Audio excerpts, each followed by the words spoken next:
Assalamualaikum warahmatullahi wabarakatuh. Selamat siang kepada Bu Ida dan selamat siang kepada teman-teman semua.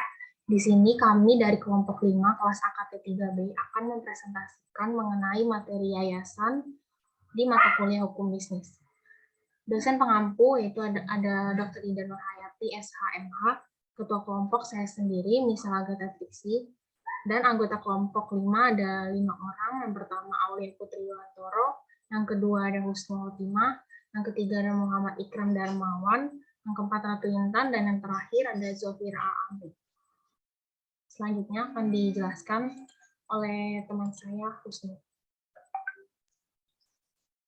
Selanjutnya, topik yang akan kita bahas pada hari ini, yang pertama ada definisi yayasan, yang kedua dasar hukum yayasan, yang ketiga syarat dan tata cara pendirian yayasan, yang keempat tujuan dan fungsi yayasan, yang kelima kelebihan dan kelemahan yayasan, yang keenam bentuk-bentuk yayasan, yang ketujuh penyebab yayasan bubar, dan yang terakhir contoh yayasan.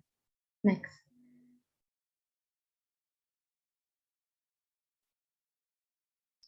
Yang pertama, definisi yayasan. Secara umum, yayasan merupakan sebuah paguyuban atau badan di mana pendiriannya disahkan dengan akta hukum atau akta yang dibuat oleh notaris. Yayasan memiliki aktivitas yang besar dan bergerak dalam bidang sosial. Menurut Undang-Undang Yayasan Pasal 1 Nomor 1, yayasan adalah badan hukum yang terdiri dari kekayaan yang dipisahkan.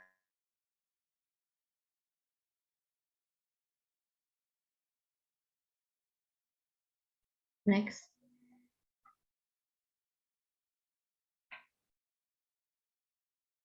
Menurut Undang-Undang Nomor 16 Tahun 2001 Pasal 1 Ayat 1, yayasan adalah badan hukum yang terdiri atas kekayaan yang dipisahkan dan diperuntukkan untuk mencapai tujuan tertentu di bidang sosial, keagamaan, dan kemanusiaan yang tidak mempunyai anggota. Nah, selanjutnya yayasan menurut para ahli. Zainul Bahri mendefinisikan yayasan yaitu suatu badan hukum yang muncul sebagai sarana untuk mencapai tujuan tertentu di bidang sosial khususnya. Selanjutnya akan dilanjutkan oleh Ratu Intan. Yang kedua itu ada dasar hukum. Next. Dasar hukum itu ada dua. Yang pertama itu ada pada Undang-Undang Nomor 16 Tahun 2001. Di undang-undang ini hal yang harus diperhatikan dan disiapkan oleh yayasan dalam menjalankan undang-undang ini diantaranya yaitu ada yayasan, yang pertama itu ada yayasan harus memperhatikan bahwa mereka termasuk sebagai yayasan yang tetap diakui sebagai badan hukum oleh undang-undang ini yang terdapat pada pasal 71 Undang-Undang Nomor 16 Tahun 2001. Yang kedua itu ada yayasan harus sesuai dengan anggaran dasarnya. Yang ketiga itu yayasan harus mengubah struktur organisasinya. Yang keempat, yayasan harus memastikan badan usaha yang didirikannya mempunyai kegiatan yang sesuai dengan maksud dan tujuan yayasan. Yang kelima itu yayasan harus memastikan penyertaan yang dijalankannya tidak lebih 25% dari semua nilai kekayaan yayasan. Yang keenam itu seluruh yayasan wajib membuat ikhtisar laporan tahunan dan diumumkan pada papan pengumuman di kantor yayasan. Next, Shell.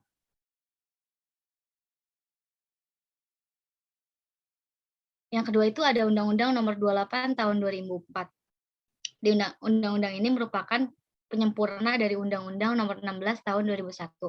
Undang-undang ini dimaksudkan untuk lebih menjamin kepastian dan ketertiban hukum serta memberikan pemahaman yang benar pada masyarakat mengenai yayasan, sehingga dapat mengembalikan fungsi yayasan sebagai peranata hukum dalam rangka mencapai tujuan tertentu di bidang sosial, keagamaan, dan kemanusiaan.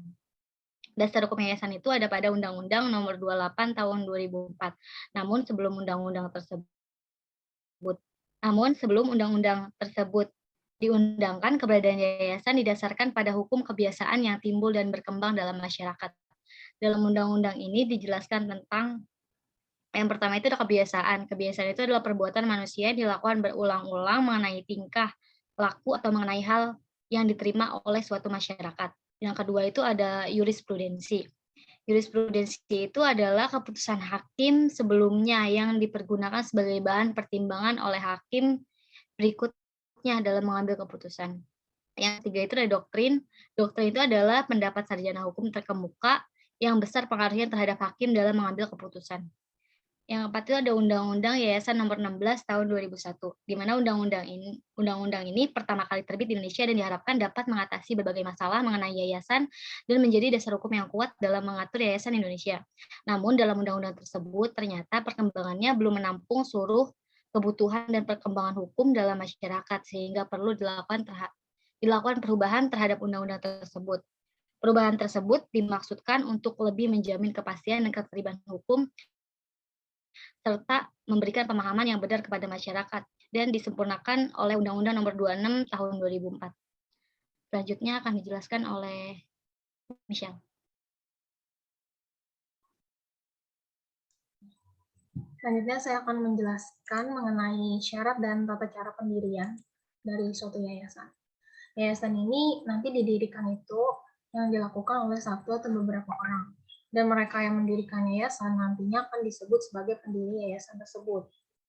Lalu ada beberapa syarat pendirian yayasan. Yang pertama, yayasan merupakan sebuah organisasi yang pertama kali harus dipisahkan sebagian harta kekayaan pendiriannya menjadi kekayaan awal atau modal dari yayasan tersebut. Lalu yang kedua, pendirian yayasan dilakukan melalui akta notaris dan kemudian dibuat dengan menggunakan bahasa Indonesia. Dan yang ketiga, struktur organisasi dari yayasan itu ada pembina, pengurus, dan pengawas yayasan. Yang keempat, yayasan juga merupakan sebuah organisasi yang didirikan harus dengan dasar surat wasiat. Lalu yang kelima, yayasan dapat memperoleh status badan hukum setelah akta pendirian yayasan yang sudah dibuat tadi disahkan oleh kementerian atau pejabat terkait yang sudah ditunjuk di awal. Lalu sama hal yang selanjutnya, sama halnya dengan pemberian nama bentuk badan usaha lainnya, pemberian nama yayasan tidak boleh memakai nama yang telah dipakai secara sah oleh yayasan lainnya yang sudah terbentuk. Dan yang terakhir, yayasan juga nggak boleh berdiri bertentangan dengan ketertiban umum dan norma-norma kesusilaan yang ada. Nah, di sini ada dokumen-dokumen yang perlu diurus jika ingin mendirikan yayasan. Yang pertama, akta pendirian yayasan dari notaris. Yang kedua, surat domisili. Yang ketiga, ada surat keterangan terdaftar atau NPWP. Yang keempat, ada surat keputusan Kementerian Hukum dan HAM. Yang kelima, pengumuman dalam lembaran berita negara RI.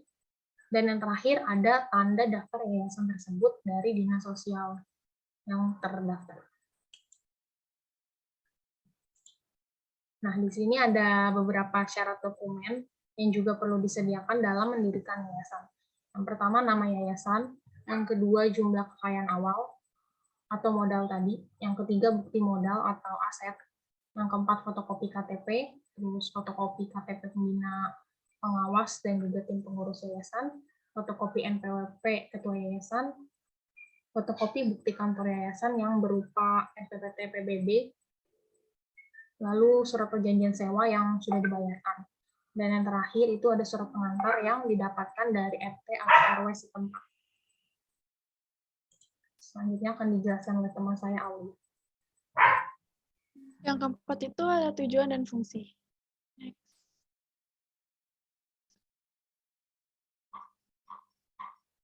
Tujuan yayasan. Pendirian yayasan memiliki tujuan yang jelas, baik itu di bidang sosial, pendidikan, dan lainnya.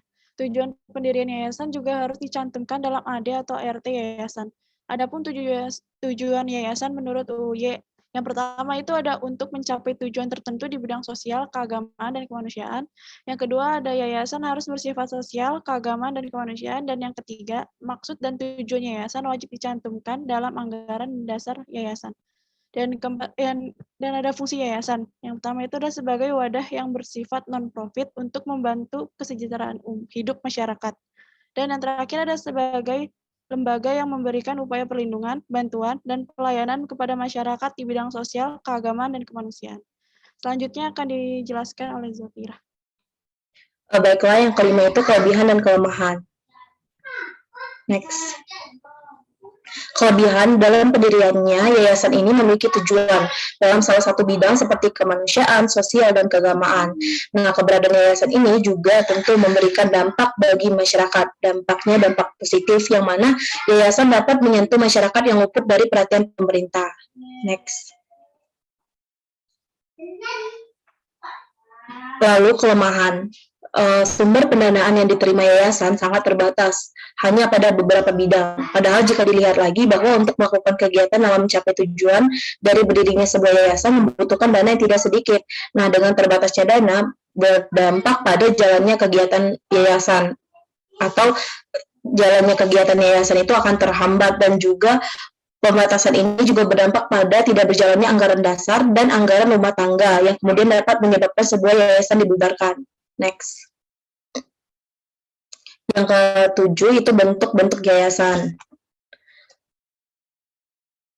Pertama itu ada yayasan di bidang sosial. Yayasan di bidang sosial ini berarti dia bergerak pada lembaga sosial, baik lembaga sosial non formal maupun lembaga sosial formal, seperti panti asuhan, panti jompo, rumah sakit, poliklinik, yang mana lembaga ini bertugas untuk membantu masyarakat dan mengatasi permasalahan sosial yang ada.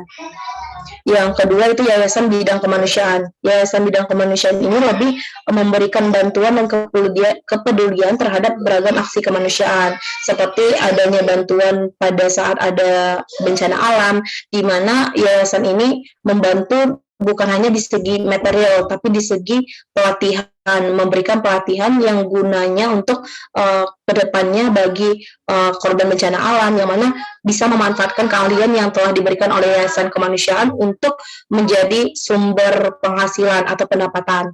Nah, yang terakhir itu yayasan bidang keagamaan, berarti dia berfokus atau fokus terhadap religius, kegiatan religius seperti pengelolaan sarana ibadah, pondok pesantren, madrasah, dan lain-lain. Next. Penyebab yayasan bubar.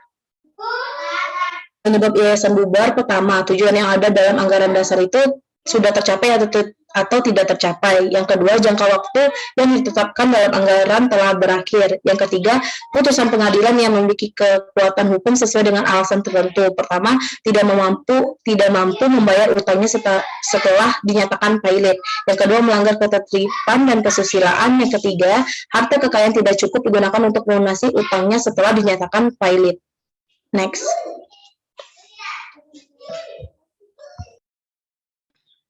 Oke, di bagian ke-9 ini saya akan menjelaskan tentang contoh-contoh yayasan yang ada di Indonesia. Nah, tolong next slide. Yang pertama itu ada Putra Sampurna Foundation. Nah, Putra Sampurna Foundation ini merupakan sebuah yayasan yang memiliki tujuan dalam misi untuk mencetak calon-calon wirausahawan untuk kedepannya. Lalu ada Tonoto Foundation. Tonoto Foundation itu adalah salah satu yayasan yang bergerak pada bidang pendidikan dan juga sosial. Fokusnya dari Tonoto Foundation ini itu adalah pendidikan non-formal, serta beberapa program kemanusiaan yang berkaitan dengan pemberdayaan manusia dan peningkatan kualitas hidup manusia dan lingkungan di sekitarnya. Lalu ada Yayasan Muhammadiyah. Nah, Yayasan Muhammadiyah ini merupakan salah satu organisasi Islam besar yang ada di Indonesia. Yayasan Muhammadiyah ini bergerak pada bidang mulai dari pendidikan, sosial, kesehatan, dan juga di bidang keagamaan. Pada bidang pendidikan, yayasan ini memiliki sekolah mulai dari pendidikan dasar hingga ke jenjang perguruan tinggi. Lalu pada bidang sosial, mereka memiliki lembaga amal zakat, infak, dan sedekah. Dan juga di bidang kesehatan, mereka memiliki beberapa rumah sakit Muhammadiyah yang tersebar di berbagai daerah. Lalu contoh lainnya juga ada seperti Yayasan Lembaga Konsumen Indonesia, Habibie Center, dan juga Yayasan Kanker Wisnuwardana. Next. Ini salah satu bentuk gedung dari yayasannya, itu Habibie Center. Sekiranya itu penjelasan dari kami, kelompok 5, yang menjelaskan tentang yayasan yang ada di Indonesia. Kurang lebih mohon maaf. Terima kasih sudah memperhatikan. Assalamualaikum warahmatullahi wabarakatuh. Terima kasih semua.